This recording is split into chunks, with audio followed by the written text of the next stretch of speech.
Hi everyone. I'm going to be now going over even more things wrong with It Happened to Nancy. I'm filming all of these, at least 3 videos about the book right straight in a row, so that's why I'm wearing the same shirt in all of them. I'm not a ridger who's like wearing the same clothes day after day after day without washing them, just to get, that one out of the way. And it's just easier to film videos in blocks.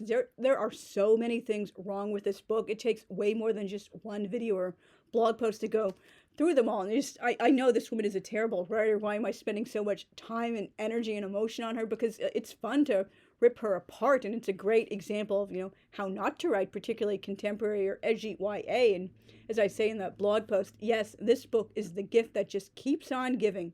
Dr. Fraud was a horrible writer and a terrible human being, but her books are like train wrecks and car crashes. You can't help but keep watching, but keep watching, I'm sorry. And continuing on from the previous numbered list, number 111. In what universe is an A minus not an A? What? What kind of school did Dr. Fraud go to? I know she dropped out of high school because her parents divorced and she had to help with supporting her mother and younger siblings. But again, even back in the day, who was saying, oh, an A minus isn't a real A? You have to have at least an AA or an A plus. Or that's just really setting too much pressure on kids to be overachievers and feeling like failures if they don't constantly get, at least a 95. Number 112. Dr. Fraud is all over the place with the words and phrases for feces and defecation. The average person has one word she or he uses all the time, and maybe an alternate word for certain audiences, not calling cards, droppings, poop, doo-doo, and go BM. I hate that lattermost phrase most of all. It's just so stupid and squeamish and prudish and childish. At the rate she was going, I'm surprised she didn't break out "go stinky," a phrase she also used in Jay's journal. I mean, seriously, and it also makes me wonder, was her mind in the toilet? Because she's constantly, I'm using all these different words. Maybe she really liked bathroom humor, and that was her way of getting out that thing that was very discouraged by Mormonism. You can't like things that are sinful and dirty. But I'm going to use all these colorful, fun words for feces and defecation because that's my way of rebelling. You have to think what's going on in her mind. Number 113. I have never heard the term date dumped anywhere but this book. Did she mean date raped? I mean, let me know if that's a regional thing, maybe, or again, maybe it's a generational thing. People back in the day, or maybe in the Morador in particular, use that term regularly because they don't want to say rape. Number 114. Likewise, let gas. What? How many teens refer to flatulence in that way? I know I'm probably one of the few people who never uses the word fart. I know that makes me sound like I'm totally out of touch, but my parents kind of messed me up about words. They taught me to use the phrase leave a stinker, and so therefore I never heard or knew about, was exposed to the other words until I was much older. And by that time I had this feeling in, I wouldn't say self-hating. I'm not really sure what the exact phrase would be. This general idea, that's a bad word, that's gross and vulgar, you should never use that, and people who use that word are really gross and disgusting and vulgar, and and if I hear you using the real word for genitals or other things like that, that's just shocking, and that makes the child feel like, there's something inherently dirty and gross and wrong about my body, either the body parts or the body functions, if I'm using actual words or widely recognized slang words for them. So again, parents, please teach your children proper words, or if they're not going to use medical accurate words all the time, because most people aren't going to always use words mostly in the doctor's office or anatomy class. At least tell them there's nothing wrong with using very common slang words. It doesn't make you wrong or dirty, or that children who use them in your class bad people, because this is how people talk in the real world. Don't teach them babyish cutesy words my kitten or something like that, or a boy's peanut or something like that. Just teach them the proper words from the jump. It does not mess them up. Number 115. Why was it Nancy referred to an AIDS support group or given the opportunity to ask all these medical questions to a doctor or nurse? Oh, right, it's so Dr. Fraud can write herself in as the wise, all-knowing, heroic Dr. B coming to the rescue. Number 116. Why does Daddykins have such a big house when it's only himself and Nancy a few months a year? Materialism much? Number 117. Why does he need a maid to clean that big house, cook, and do chores? Way to perpetuate the sexist stereotype that men can't do housework or cook. Number 118. There are a number of cringy moments of anti-Native American racism and fetishization, like when Nancy and Colin give themselves funny, pretend Native American names, and Adam, Nancy, and Adam's parents name their band in Arizona the almost all red Aborigines. Yikes, and I realize it's supposed to be a play on the fact that Adam's family has the last name Allred, A-L-R-E-D, but again, that's just so absolutely cringy, and I do realize Mormonism has a really long history of fetishizing and exoticizing and being racist towards Native Americans, such as their belief Native Americans are actually the descendants of the ancient Israelites who came on a ship and went to America despite zero evidence from any field supporting this. Actual Jews are the modern Jews are the descendants of the ancient Israelites from the Bible. Native Americans are not related to us genetically at all, unless of course our families had intermarriages over the centuries when we came to the U.S. later. But it just really made me cringe to see all this. Not all this. It wasn't on every other page like another negative reviewer claimed. I was wondering, why are you claiming every other page has Native American racism? That's totally not there, but it definitely, when it is there, it's there. But again, I suppose this is because Mormonism has such a long history with sketchy at best views about Native Americans. Number 119. As in all of Dr. Fraud's other books, divorce is cast as one of the worst things ever, a horrible sin that ruins families and messes up kids. She clearly had a lot of unhealed trauma from her parents' own divorce. Number 120. Not only does Nancy regularly use advanced words not found in the everyday vocabularies of teens, she also expresses herself overall and makes word choices in a way even many adults wouldn't. For example, she shows an amazing amount of self-reflection and altruism, completely incompatible with her cognitive development. For example, oh, poor darling mommykins, my illness and taking care of me is so hard on her. Oh, my precious mommykins. Teenagers are naturally selfish. They don't really care. I mean, they might realize at some level it's difficult on the family, particularly maybe they have to move houses because they ran out of money or something to send a sibling to special school or something like that, or with medical operations, lots of them. But again, they're not, oh, I'm thinking only of my precious, precious, darling parents and not of myself. Teens are notoriously selfish. They're not thinking, oh, this is just having a horrible impact, or I'm thinking ahead to the future. I should start planning right now to have a nice career, so I'm not, just having a mere job. Lou is convinced of just so many things. These characters sound like 50-year-old Mormons instead of actual normal teenagers with realistic cognitive development for the age. Nancy also says things like Catholic parochial school and home school teacher instead of just plain Catholic school, and home teacher, maybe tutor. Also, how many teens use the word rectum outside of biology class?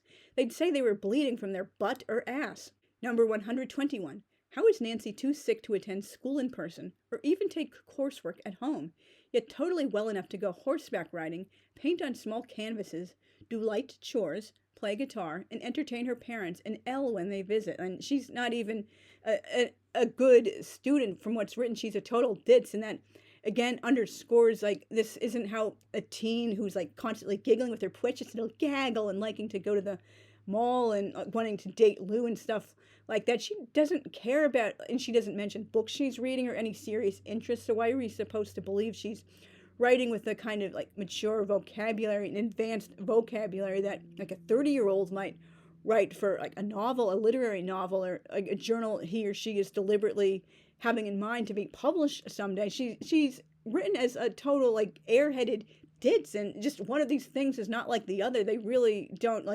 complete one another or complement one another. Number 122.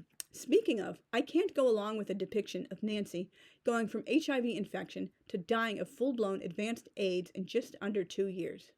Not just because that was extremely unusual, even at the height of the AIDS epidemic, but because she seems pretty damn healthy for most of the book. It's totally inconsistent. That was the word I was just stretching for in the last number one. And I've also read on Goodreads, at least one person said they were reading this book along with a relative or a friend who's a medical professional, and the medical profession thought it was really unbelievable and implausible and inconsistent to, oh, I'm getting better, I know I'm better, I'm not sick, and she's going a long stretch with that seeming to be sick or suffering any complications at all. And then, oops, I'm in hospital for a kidney infection. Oh, now I'm out again and I'm well again. And it just doesn't seem consistently written at all if we're supposed to go along with this. She just completely failed. Like, for example, we don't see her suffering with severe pneumonia, cryptococcal meningitis, or bacterial infections for months. It's just now she has AIDS from HIV within all of like 6 months, and now she just has to die by the end of the book within 2 years, even though most people, even back in the early mid-80s, were not dying nearly that quickly. Number 123. How does Aunt Thelma know Dr. Fraud? She's supposed to be a Mormon too. It's kind of unclear what type of Christianity Aunt Thelma exactly practices. Number 124. It's sadly not realistic to depict the cops as so determined to bring Colin to justice, knowing the vast majority of rapists are never prosecuted, and that authorities often don't take women's reports of rape seriously. Sometimes they even laughingly send women back to their abuser or stalker, say, oh, that's funny, oh, you're just making it up, oh, poor man, you don't want to ruin his life, or think of your precious children. Number 125. But since these cops do want to track him down, why does Nancy refuse to cooperate past a certain point? They want to find him and put him in jail. She should be so thankful for that and do everything she can to provide as many details as possible to aid in the manhunt. And why does she want him to go around keep infecting other people, both boys and girls? You have a responsibility to do that. And why do the cops? Oh, we don't have any leads on him. We can't find him even after they learn his real name and his age. Even in the pre-internet age, can't they do anything? That's just completely unbelievable. A really huge unresolved plot thread that was a big mistake out of many hundreds of mistakes in this book. Number 126. Nice job stereotyping Mexicans as mostly servants. Number 127. I totally get refusing to refer to a certain person by their name out of disgust, trauma, grief, not wanting to acknowledge their existence, etc.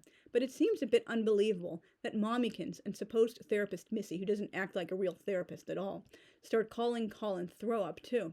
I myself have referred to John Lennon's assassin as throw-up since I first read this book in '94.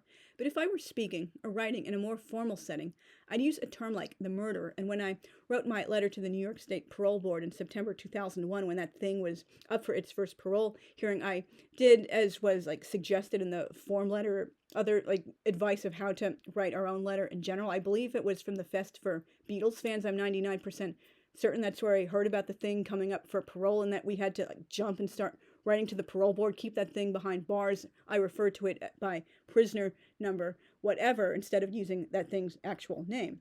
I also don't expect anyone else to refrain from using its name, just because I have such strong feelings about the matter, and I don't have a problem reading that thing's name, although I'm not going to write it or speak it myself. Number 128.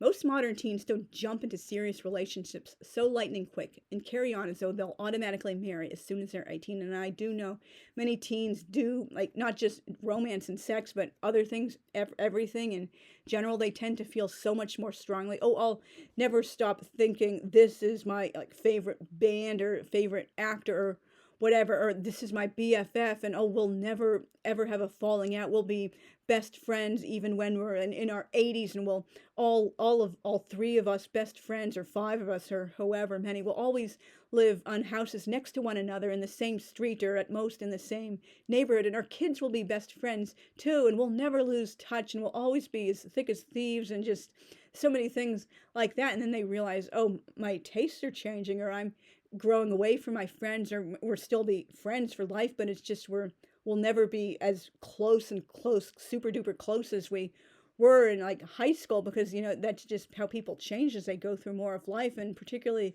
in the modern era, particularly when people no longer have to marry very quickly and at a very young age, because they don't want to risk a scandal if there's they're caught having premarital sex, or there's a baby, a pregnancy out of wedlock. They don't have to marry that quickly anymore, and so there's no more rush. Oh, this person I found at 15, oh, I must automatically have to marry him because we really like one another strongly and our feelings will never change. Oh, we'll be the magical exception, as Nancy says in One entry, we'll still be married at the 50-year reunion and we'll have all these perfect kids. We're different. We're special. I just hate people who think they're, play marriage when they get married at all of 17, 18 years old. They're the special exception. They'll stand the test of time, not like those icky people who wait until age 30 or more to get married and they don't have children right away. I just, so much Mormon judgmentalism in this book and projecting the very, very conservative standards of the morgue onto like general society. Number 129.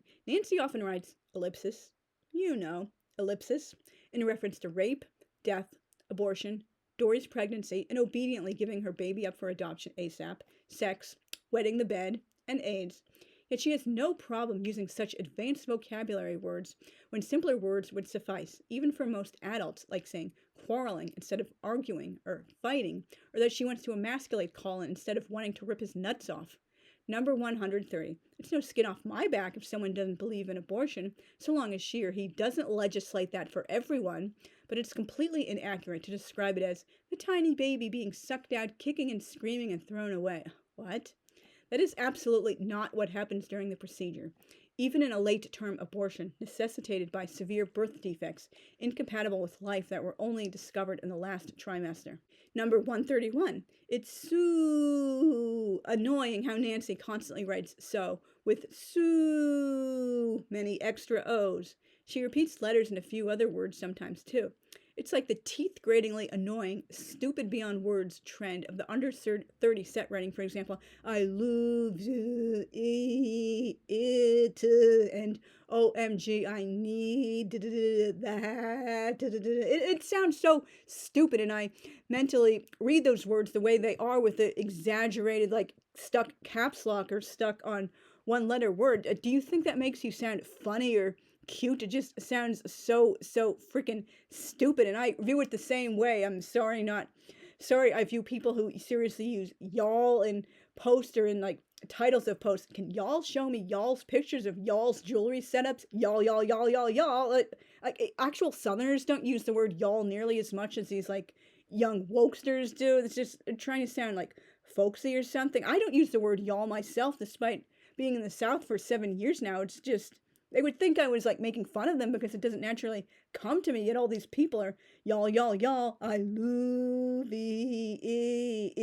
It just sounds so damn stupid. Number 132. The long, detailed passages about AIDS complications, HIV/AIDS itself, and drugs feel more like NBC's The More You Know PSAs than something a real person would journal about in such depth.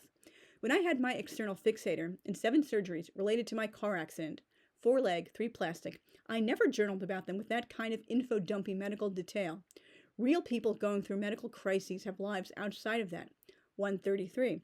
Like all of Dr. Fraud's books, this too feels like a deliberately constructed novel in journal form, with a set inciting incident, black moment, middle act, and conclusion. It doesn't feel like a real person's journal. Number 134. It's really goofy and creepy and just stupid in general how Nancy talks to her journal self, with capitalized self, like it's a real person. She sees the journal as an extension of herself. You're me and I'm you and you're me. Ugh. I've been naming my own journal since 1993, and they come to feel like dear friends because they last so long, like a year and a half or so, sometimes even longer. But I have never personified any journal, even my dearest Cecilia and Rita, like Dr. Fraud's characters do with their journals. At least Nancy isn't quite as unhinged as Annie in Annie's Baby, who often has back and forth conversations with her journal Daisy. Nut jobs. And I'm going to read just one particular passage from the end when she's talking like, oh, you're going to be part of my little gaggle now that I'm like all by myself with Aunt Thelma in Idaho. Tuesday, March 3rd. Aunt Thelma's. I'm surprised there's no time of date given. Dear Self, I found you today, and I am so, in italics, happy. I thought I'd lost you someplace between Dad's and here. I am so glad I didn't. Again with that stupid so. From now on, you're going to be my only gaggle. Can 2 geese be a gaggle? I don't know about that, but I know 2 girls can be a gaggle. She's a notebook, not a girl. Right? Right. That's us, in all caps. This could get a little complicated if we let it, but we won't, right? No. I am not schizo, using schizo as an insult. I am not a split personality. Using multiple personalities as an insult, way to go, like supposed therapist. Oh, let's worry about that too next Never Day. Number 135. Dr. Fraud shows her total ignorance of Catholicism yet again when she claims, the little innocentest baby can have something horrible happen to it. I don't remember what, if it isn't baptized. Traditional Catholic belief, albeit never part of official doctrine or catechism, is that unbaptized infants go to limbo.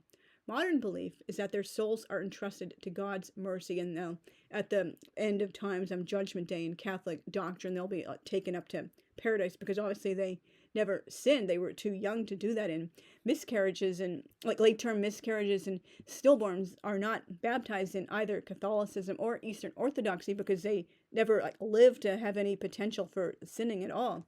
Very few people take St. Augustine's view that these babies go to hell. Number 136. Nancy isn't as close to her gaggle and their token gander, the odious Lou, as she claims if she regularly lies to them about staying by her dad in Arizona when she just doesn't want to go out or see anyone, or admit she's having AIDS and is in hospital with these kidney infections and such. Number 137. Nancy is very spotty on details about things that would seem pretty damn important to most people, like almost having sex with Lou. Nope, only HIV and AIDS merit long, drawn-out personal details. We've got to keep the plot as tightly focused as possible. Number 138. Before Lou's parents sinfully divorced, Nancy always liked how Mrs. Fulmark let her hubby take over the minute he came into the house, because a woman being in control of anything when she has a husband would just be too worldly and evil for Dr. Fraud to contemplate. Number 139. I don't buy Nancy having severe asthma when only a few attacks are ever mentioned. And again, asthma doesn't complicate AIDS to the extent it kills people within 2 years. Number 140. Since when is there a hyphen in throw up? Number 141. Why would Delta suspect Nancy wet herself at the movies just because she left so suddenly? I'd assume someone just had to go to the bathroom really bad, got sick, or felt her period coming on. I certainly wouldn't go over to the seat and touch it to feel for urine.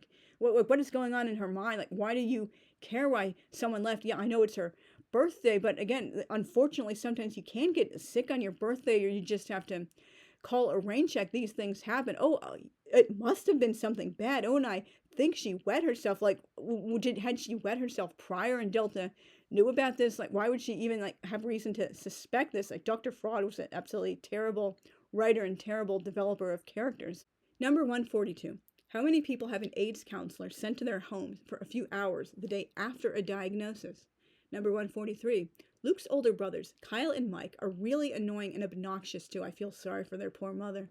Number 144. Nancy calls babies and taking care of them horrific. There are far better ways to encourage teens to wait for a serious adult relationship to have sex and to present adoption as a viable option instead of saying, oh, this is just absolutely horrible. Let the adults take it. You're too young and immature. You're not ready yet. Just be a good Molly Mormon and Peter Priesthood and wait until marriage. Number 145, about Nancy's snide, judgmental, slut-shaming attitudes with direct quotes and citations will be covered in its own separate post and video. Thank you very much for watching. Please leave me a comment letting me know, have you read this book or any of Dr. Fraud's other books, what you think of literary frauds in general. Have you read any other books that were revealed to be fake memoirs or fake diaries, depending on how long after the fact? Were you angry or upset? Did you feel emotionally manipulated to find out these books were fake? If you had really felt for the characters and such, just let me know about your opinions about literary frauds in general. I really hate Dr.